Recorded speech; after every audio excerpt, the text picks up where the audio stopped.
El día de ayer, la Suprema Corte de Justicia de la Nación resolvió que la reforma electoral que hicimos y que decidimos por mayoría no había respetado el procedimiento. Nosotros consideramos que hay una actitud golpista del Poder Judicial encabezada por la Suprema Corte en contra de nuestro movimiento. Yo no recuerdo en toda la historia política del país que la Corte haya echado atrás reformas legales por falta de discusión democrática, dicen. Qué curiosos son. Hoy que hay más discusión que nunca, más participación. Nosotros venimos de la lucha de la oposición y no nos dejaban subir a tribuna, hacían todo lo posible por cerrarnos los caminos del debate, reducían los tiempos. Me acuerdo mucho cuando Choaifet presidía la Cámara de Diputados, dice el reglamento que tienes hasta 5 minutos y él decía, pues yo doy hasta 3, no, si es el orador el que decide, y me cortaba el sonido. Nunca echaron atrás ninguna reforma. La decisión de ayer de la Corte es un mensaje ominoso, porque el último paquete de reformas que se presentaron pues van a sufrir la misma suerte. Es evidente que la Corte no está haciendo una discusión jurídica, sino está asumiendo una posición política en contra de nuestro movimiento. Es lo que resta del poder conservador. Y hoy el compañero presidente hizo un recuento de agravios, de participación facciosa, de incumplimiento al marco constitucional. Los primeros que no respetan el marco legal son ellos, que tienen sueldos arriba de 600,000 pesos mensuales, más fideicomisos, más una serie de condiciones de privilegio que son insulto para la mayoría de la población del país, y ellos mismos han otorgado amparos a gente, a funcionarios, como los exfuncionarios Lorenzo Córdoba y Ciro Murayama, pero a muchos más, para que estén ganando más que el presidente de la República. Pero no solo eso, han liberado delincuentes. El día que le fijaron, que declararon culpable a Genaro García Luna en Nueva York, a unas horas un colegiado de jueces federales le liberaron las cuentas a la compañera de vida de García Luna. Es solo por poner algunos ejemplos del comportamiento ligero, del comportamiento parcial, del comportamiento irresponsable, del comportamiento corrupto de la Corte. Y esto se ha agudizado con la llegada de la ministra presidente Norma Piña al frente de esta responsabilidad. Ahorita vamos a tener un debate duro en la comisión permanente sobre este tema, pero nosotros planteamos, hay dos caminos. Camino planteado por el compañero presidente, y con eso yo cerraría, de que en 2024 nuestro movimiento obtenga mayoría calificada, no solo de ganar la presidencia, que lo lograremos, sino mayoría calificada en la Cámara de Diputados y en la Cámara de Senadores, para poder hacer las reformas constitucionales necesarias. Yo en lo particular he insistido en que debería hacerse un Congreso Constituyente en 2024, donde se hiciera una profunda reforma a la Constitución de 1917 y dentro de ello se hiciera otro Poder Judicial. Comparto plenamente que es el punto de fondo, que las jueces y los jueces deben elegirse por el pueblo, que los ministros de la Corte deben elegirse por el pueblo. Efectivamente, el más grande presidente que ha tenido el país, además indígena, para que se eduquen los racistas, se llama Benito Juárez García y fue presidente de la Corte con el voto del pueblo de México. Se elegían en el siglo XIX el Poder Judicial, incluido la más alta responsabilidad, y de hecho era el vicepresidente de la República ante la ausencia de un presidente. Entonces, es muy grave lo que ayer hizo la Suprema Corte de Justicia de la Nación. Repudiamos su actuar faccioso, condenamos la manera irresponsable en que está tomando las decisiones, lamentamos que tome partido en vez de ser un poder de la República institucional, independiente sí, autónomo sí, de equilibrio de poderes sí, pero no haciendo caso a la Embajada de Estados Unidos en el guión golpista que desarrollan en contra de los gobiernos surgidos del corazón del pueblo. Yo le pediría aquí a mi compañero Nacho Mier. No, vente, cabrón. Pero no hay una declaración. No, por parte. No. No van a decir que vine. Buenos días. No hay. ¿No hay en serio? No. No quiero ser invasivo. No, hombre, no, qué invasivo vas a ser. Bueno, el respeto a la Cámara ajena es la paz. Y con todo el respeto a mis compañeras, compañeros, buenos días. Como ustedes saben, ayer la Suprema Corte de Justicia de la Nación se pronunció con relación al proyecto que hizo uno de los ministros relativo a lo que llaman las diferentes reformas, el Plan B, y la primera de ellas tiene que ver con la Ley General de Comunicación Social. Hicimos una reforma que, entre otras cosas, contemplaba los principios que ya dijo que emanan de nuestro movimiento y que están relacionados con la austeridad republicana. Están relacionadas con garantizar un país más democrático, más abierto, más transparente. Sin embargo, el día de ayer les voy a obsequiar a los 9 ministros de la Corte los sentimientos de la nación.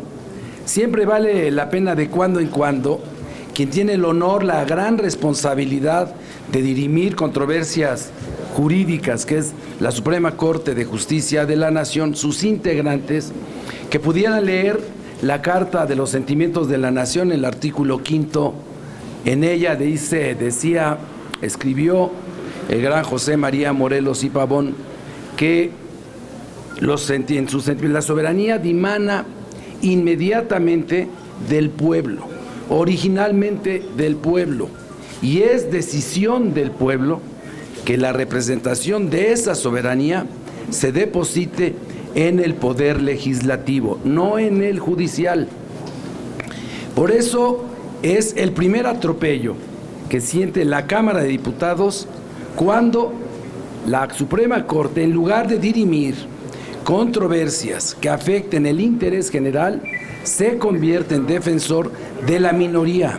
Y esa relación de definición de mayorías y minorías lo establece toda la historia constitucional en México a través de procesos electorales democráticos. Aun cuando en México no existió plena democracia en más de 150 años, lo cierto es que originalmente la soberanía está depositada en los representantes populares. Una de las cámaras es esta y la otra la Cámara de las y los Diputados. Y déjenme abundar, la de diputados es la representación genuina popular del país. Ahí están expresadas las minorías que pueden deliberar, que pueden votar y que se pueden asociar, todas ellas en coaliciones, para votar aún cuando existan diferencias de carácter programático ideológico en contra de la mayoría. Violentaron facultades que le corresponden exclusivamente a la Cámara de Diputados. No se fueron al fondo del asunto. No oí en ninguna de las participaciones, y lo dijeron dos de las ministras, que no se iban si eran buenas o malas para el país, si generaban una controversia jurídica. Se fueron violentando el procedimiento legislativo que le corresponde a uno de los poderes de este país, que es el poder legislativo, exclusivamente a la Cámara. Mal nos veríamos, como representantes populares, quedarnos callados, permitir esto que ha venido sucediendo de manera recurrente. Algo anda mal en el Poder Judicial. Se advirtió desde que nosotros, esta legislatura y la anterior, fue la anterior legislatura, hicimos la reforma judicial y a propuesta de ellos y de su presidente en aquel entonces, le dimos paso a la discusión y aprobación de su ley reglamentaria. Y desde que se discutía el artículo 13 transitorio, que pedía la reforma, que hubiera alguien que la pudiera instrumentar para acabar con la descomposición que existe en el Poder Judicial a través de la Judicatura Federal, que permitieran que el presidente de la Junta permaneciera un año más como presidente de la Corte y a su vez encabezando la Judicatura Federal. Sin embargo, se negaron. No estábamos pidiendo la ampliación del periodo constitucional como ministro, se estaba pidiendo que pudiera ampliarse su presidencia para poder llevar a cabo la reforma al Poder Judicial. No se logró. Esta es la continuidad de eslabones que han construido una cadena de perversión del Poder Judicial en México. Si es necesario quedarse callado, sería, como bien dijo el diputado, compañero, aliado mío, hermano mío, Gerardo Fernández Noroña, sería ser un apátrida. Y nosotros debemos de defender a la patria, debemos defender las posiciones que nos corresponden. No es gratuito tener la representación popular. Debemos de defender los intereses de los mexicanos. Debemos de defender la consistencia y congruencia de nuestro proyecto. Estamos a sus órdenes, era lo que queríamos comentar. Por la tarde, el grupo parlamentario conocerá con nuestra coalición sobre un documento que lo haremos de manera pública para que sea no solo la posición de la coordinación del grupo parlamentario y de uno de sus aliados del Partido del Trabajo, el vicecoordinador Gerardo Fernández Noroña, sino será una postura de la coalición Juntos Hacemos Historia. Si ustedes nos los permiten, diputada, diputados, les pregunta Leticia Robles de la Rosa de Excelsior. Buenos días, diputada, diputados. Coordinador Mier, sí. Quisiera saber si después de escuchar los argumentos de los ministros, 9 en particular, que detallaron las violaciones al debido proceso legislativo, en la que, principalmente en Cámara de Diputados, hicieron referencia a algunas cosas de senadores, pero la mayoría se centró en la Cámara de origen, que fue la Cámara de Diputados.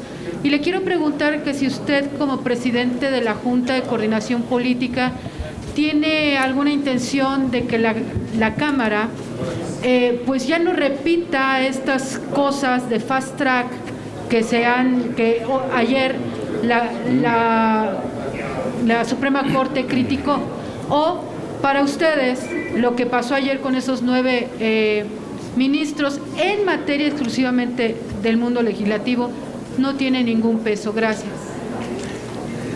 Mire, si quiero entender su pregunta. Si usted está diciéndome que violentamos algún procedimiento, no violentamos ningún procedimiento. Bueno, yo no sé. El reglamento. Lo dijeron 9 ministros. Es lo que ahí está la discrepancia. No tienen palabra de rey. Legislan sobre la Constitución nosotros y ellos interpretan la Constitución. Y en la Constitución y en las leyes está establecido, primero, la soberanía del Poder Legislativo. Segundo, la representación popular. Tercero, no existe, y yo no he alcanzado a leer en ninguna de las leyes que regulan la deliberación democrática. Esa es la esencia, la quinta esencia del Parlamento es la discusión democrática. No establece discusión democrática para minorías o para mayorías, es dialéctico, todos somos pares. Por eso es la composición de la Cámara. Por eso le repito e insisto, les voy a mandar los sentimientos de la nación. No se violó ningún procedimiento, absolutamente ninguno. Es decir, a raíz de la sentencia de la Corte, Cámara de Diputados no cambiará nada de su dinámica de trabajo interno. No pueden hacer los diputados, con la asesoría de los ministros y diputadas, una iniciativa para reformar la Ley General del Congreso y los reglamentos para evitar que exista la omisión de los trámites legislativos. Gracias. Con un comentario adicional. Yo plantearía que esto que llaman fast track son los procedimientos que están en el marco legal existente en la Cámara. Nosotros no estamos haciendo nada que no esté en el marco legal. No hemos ido más allá de ninguna cosa que la ley no nos permita. Yo les recuerdo que cuando el PRI y el PAN gobernaban este país aplicaron estos procedimientos cualquier cantidad de veces, inclusive con reformas constitucionales. La reforma energética en la Cámara de Diputados se hizo en minutos. Aquí en el Senado hubo un debate largo, pero en la Cámara de Diputados creo que no tardó ni una hora, perdón si... 12 minutos la reforma constitucional en materia energética que entregó el petróleo y la energía eléctrica al capital extranjero y que todavía no hemos podido revertir. Y esos mismos ministros de la Corte, perdón por el término, pero callaron como momias. Y ahora resulta que son muy preocupados de la discusión democrática que sí se dio, porque además cualquiera que le dé seguimiento al debate en la Cámara de Diputados se da cuenta que no hablan de lo que estamos discutiendo. Siempre se suben a decir lo mismo, que le falta medicamentos de los niños con cáncer, que el compañero presidente es narco, que todas las necedades, mentiras, intrigas, desinformación que hay permanentemente en contra de nuestro movimiento. Y hablan el tiempo que quieren, las veces que quieren, los turnos que quieren. O sea, no hay. Hemos terminado, tuvimos una sesión de más de 24 horas y me vienen a decir que no tenemos discusión democrática. O sea, es de verdad de una desvergüenza inaudita que utilicen esa retórica y esa demagogia para descalificar el trabajo legislativo y además descalificar las formas de discusión del Parlamento mexicano que nosotros no construimos. Hemos estado gobernando con el marco legal, en esencia, que el viejo régimen nos dejó, tanto para el Poder Ejecutivo como para el Poder Legislativo. Sostengo y termino con ello, que el Poder Judicial no está decidiendo asuntos jurídicos, está tomando decisiones políticas, está siguiendo lo que inició el Tribunal Electoral del Poder Judicial de la Federación de una majadera intromisión en asuntos del Poder Legislativo. Está tomando partido del lado de la minoría derrotada en las urnas permanentemente y que volverá a ser derrotada en 2024. Está actuando de manera facciosa y sostengo que lo está haciendo por mandato de la Embajada de Estados Unidos, que les hace el guión de lo que se llama lawfare, golpe de Estado en nombre de la ley. Cierro con este comentario. Provoca permanentemente el Poder Judicial a nuestro movimiento. Si hacemos caso, pues nos bloquea todo. Y si no hacemos caso, estamos rompiendo el marco legal. Bonito esquema en el que nos están llevando de manera tramposa. Eso es lo que está en el fondo y no una discusión de procedimientos, de formalidad. Están actuando con absoluta irresponsabilidad. Víctor Mayén. Víctor. Tres cosas. El presidente hoy en la mañana acata el fallo. Sí, bueno, pues de que se acata, se acata. Mira, nosotros vamos a acatar la sentencia, porque es la última instancia. Pero no podemos por qué quedarnos callados si no estamos de acuerdo. Segundo, si se violentó la soberanía, es nuestra obligación defender la soberanía de la Cámara de Diputados. Tercero, si no dirimieron diferencias jurídicas, controversias jurídicas, si no se metieron al procedimiento de uno de los poderes, también nosotros mañana nos vamos a revisar los procedimientos que ellos siguen, desde su designación, que fue hecha a propuesta del Ejecutivo de aquel entonces y el Legislativo. Pues tenemos que señalar, un país democrático, con todo respeto, se expresa de manera libre, abierta.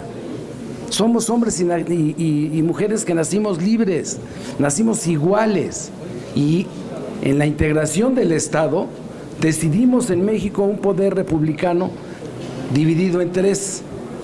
Entonces, lo que estamos haciendo es defendiendo la división de poderes que hizo suya el Estado mexicano y que el pueblo de México decidió. Y no decir nada, es que vayan a decir, se vayan a molestar, pues es acabar con la democracia. El no haber dicho nada, el haber hecho acuerdos en lo oscurito, llegar al consenso enmascarado de actos democráticos, llevó a la entrega y al desmoronamiento del Estado mexicano y convirtieron en los últimos 30 años en un modelo de negocios al Estado mexicano. Es lo que hay que decir abiertamente. Puede haber muchos, incluidos medios, que no coincidan con nuestro pensamiento, y está bien, y qué bueno que así sea, porque eso es lo que tiene que reflejar un país verdaderamente democrático. Es en la democracia donde se va construyendo una mejor sociedad. Es en el silencio donde se padecen las mayores calamidades para la mayoría.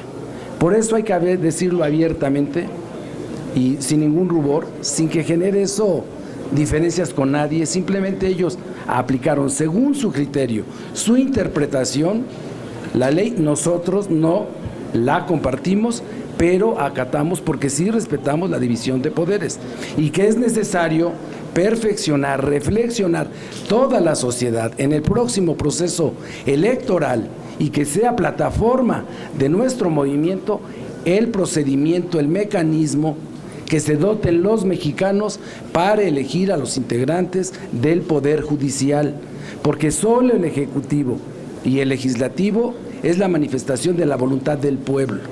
Y para darle consistencia y congruencia a los sentimientos de la nación, que la soberanía dimana del pueblo originalmente, yo creo que el Poder Judicial, para que haya plena división de poderes y no el poder de los jueces, deben de ser electos por el pueblo de México. Sobre la segunda parte de la pregunta, nosotros en 2006 el Tribunal Electoral Poder Judicial de la Federación dijo que había ganado Calderón Hinojosa, se asumió, o sea, estuvimos en